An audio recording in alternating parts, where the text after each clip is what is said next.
در ما و شما میگویند که فلان مرد ملاگی کردن، لیکن این کلمه غلط است، این لفظ صحیح نیست، بلکه ملاگی دیگر است، جادوگری دیگر است.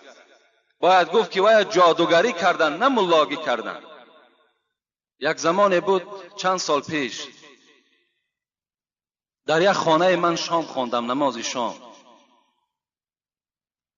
ما فوق‌العاده در اون خانه وارد شدیم، زیرا که من پرسیدم خانه هست که در اینجا نماز خوانیم؟ یک قشلاق بود. گفتن همین خانه خانه ملا هست، می توانی همجا رفته شامت رو خوانی. وقتی که من داخل این خانه شدم، از نزد دروازه 3 زن نشسته بود.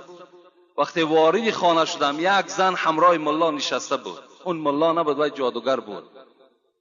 نشسته بود تا حال وقتی شام قریب که گذشته بود، نصفش تا حال وای نماز شام نخوانده بود. وقتی من در آمدم گفتم نماز شام میخوانم، وایم از جاش شاید از شرم من خیست از پس من نیت کرد، ما شام خواندیم.